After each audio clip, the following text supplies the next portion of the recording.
it should be okay, Stinky. I am concerned though, I have to say. Oh, it's the Poppets. Hello, my little Poppets. Well, welcome to story time. I was just having a chat to dear old Stinky here.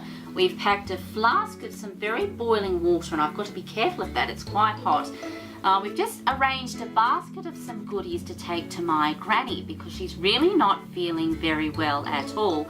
And she's been sick in bed for a couple of days, hasn't she, Stinky? Yes, so we've packed lots of things in there, just trying to cheer her up a little bit. What's that?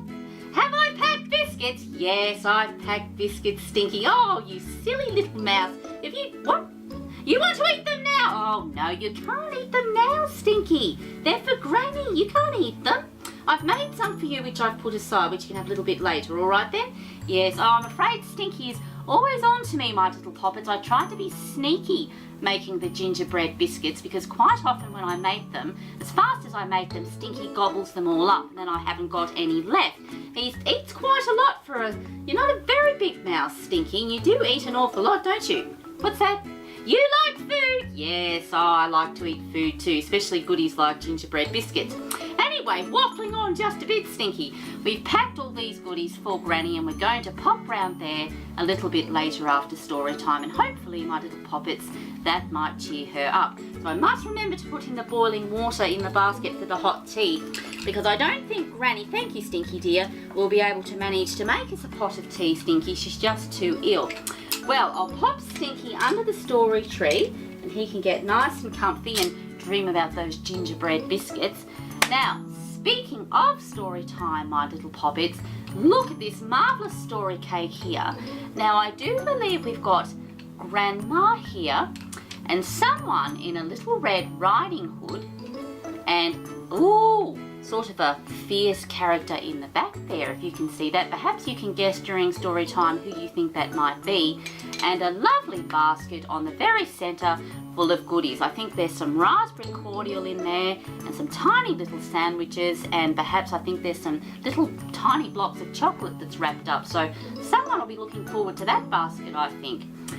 Well, today's story, my little Poppets, is called, of course, Little Red Riding Hood. Look at that, a classic, I know, but I thought we cannot have story time without Little Red Riding Hood, because I remember this one when I was a little girl and I loved it. I absolutely enjoyed this one. So I suppose I should stop waffling on and we should crack on with today's story, because as you know, I tend to waffle on just a bit. And here we go, my little Poppets. Once upon a time, there was a little girl who was loved by all who knew her, but especially by her grandmother. Grandmother had given the child a red velvet hood, and the little girl loved it so much that she would never wear anything else. And so she got the nickname Red Riding Hood. And there's the dear little Poppet there in her lovely red cloak with a lovely red hood. Look at that. How sweet she does look in that red cloak. Wonderful. She looks precious, I have to say. One day her mother said to her, "Little Red Riding Hood, take this cake and a bottle of cordial to grandmother.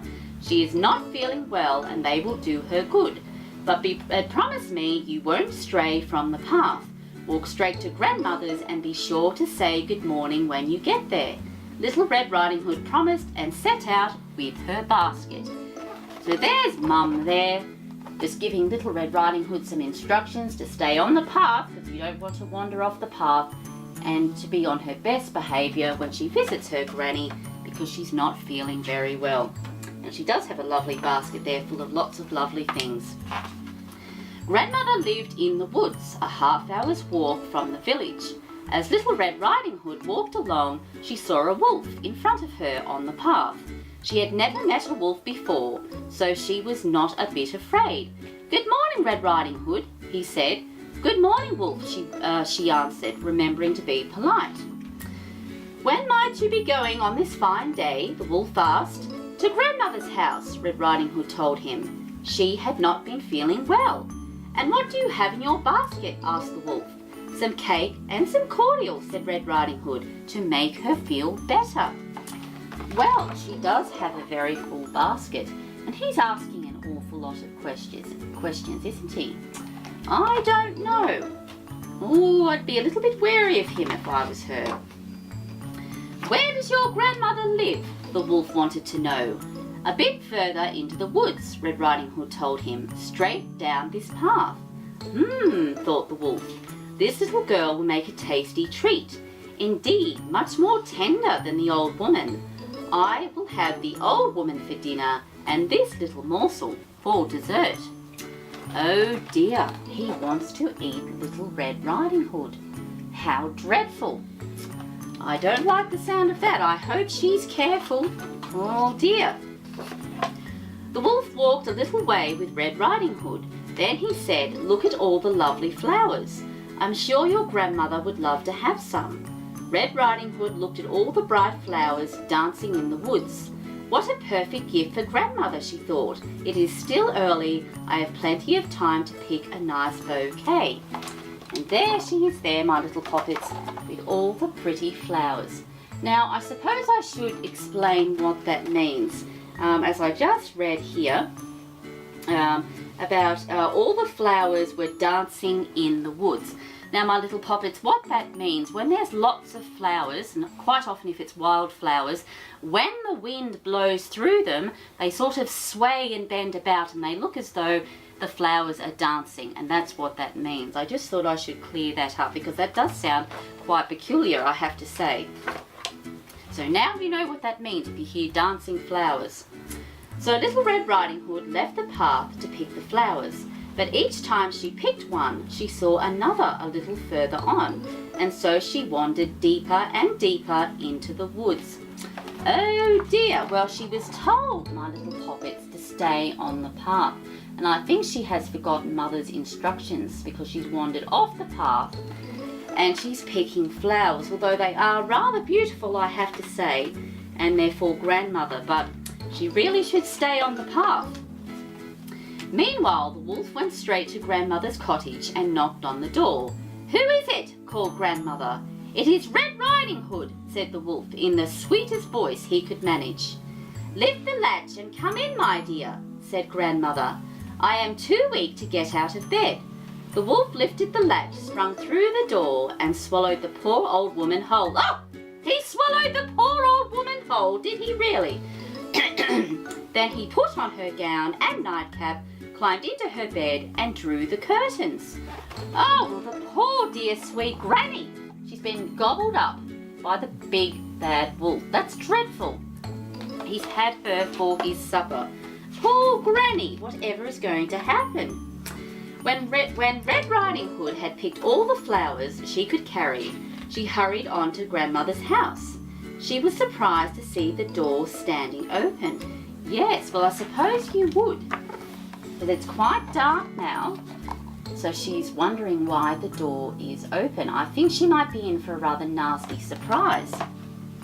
Little Red Riding Hood. Good morning, grandmother, she called from the doorway, but no one answered. So she walked over to the bed and opened the curtains. There lay her grandmother, but she had pulled her nightcap around her face and she looked very old. Very odd and very old. And there he is there, sneaky fellow that he is, tucked up in bed. I wonder if he's going to fool her. I don't know. Oh, grandmother, said Red Riding Hood, what big ears you have. The better to hear you with, my dear, said the wolf. Oh, grandmother, what big eyes you have. The better to see you with, said the wolf. Oh, grandmother, what big teeth you have, said Little Red Riding Hood. The better to eat you with, my dear, cried the wolf. And he swallowed Red Riding Hood right up, then he crawled back under the covers for a nap. Oh dear, how dreadful. I don't remember that happening in the story, although it was a long time ago that I did have this story read to me, a very long time ago. I wonder what's going to happen next. A short while later, a hunter passed the house and thought, the old woman is snoring very loudly. I must see if something is wrong. Then he went inside. He found the wolf fast asleep in grandmother's bed. The hunter was just about to shoot the wolf when he wondered where the old woman might be. Had the wolf eaten her? The hunter pulled out his knife and cut open the sleeping wolf to check. The first thing he saw was a little red hood, and a little Red Riding Hood jumped out. Then out climbed the grandmother. Well, he cut the wolf open and little Red Riding Hood crawled out. Well, he saved her. I wonder if he's going to save poor grandma. The hunter sent Red Riding Hood to gather some big stones. Then he filled the wolf with stones and sewed him back up. He filled him with stones. Dear, oh dear, whatever is going to happen next, I don't know. There's little Red Riding Hood there. She's helping, filling her apron full of stones. The wolf woke up with a belly full of stones. He tried to roll over, then he tried to sit. Finally, he managed to get to his feet for a few seconds. Then he fell down dead. Oh, he fell down dead. Oh, how dreadful. Although he did eat little Red Riding Hood though, didn't he? Look at that. Yes, well, I don't think that'd be very nice, having a belly full of stones. The hunter skinned the wolf and took the skin home to his family. Grandmother ate the cake and sipped the cordial that Red Riding Hood had bought, and soon she felt quite strong. After that, Red Riding Hood often walked to grandmother's house, but she never again strayed from the path, and she never ever talked to wolves. No, I suppose you wouldn't after all that drama, would you? No, indeed. Well, that was called Little Red Riding Hood. And I do believe, my little poppets, there's a few versions of this story. This is one that I haven't heard before. There's a few different tales of Little Red Riding Hood, but a good one. I did enjoy it, I have to say. Well, I better have a chat to Stinky. Stinky, my old boy, did you enjoy that story, dear? You did, but you're a little bit frightened. Oh, Stinky, you don't have to worry, dear. It's just a story. It's not real. What's that? No, we don't have wolves here where we live. No, we don't have those, so you don't have to worry, all right? Yes. What's that? You might see one on the way to Granny's house. No, Stinky, you won't see one, dear. And you most certainly won't see a wolf dressed up in a bonnet and a nightgown, dear. No, you don't have to worry about that, all right then? You feeling a bit better? Yes. Oh, funny boy, you really are. Yes, well, thank you, my little poppets, for tuning in for story time. I hope you enjoyed that one. We certainly did. And we've got to hurry up, Stinky. We've got to get our basket ready because we're going to have to go and see Granny before it gets too late. All right then? Yes. Well, once again, thank you for tuning in. Take care. Don't forget to subscribe or like. And as always, till next time, bye.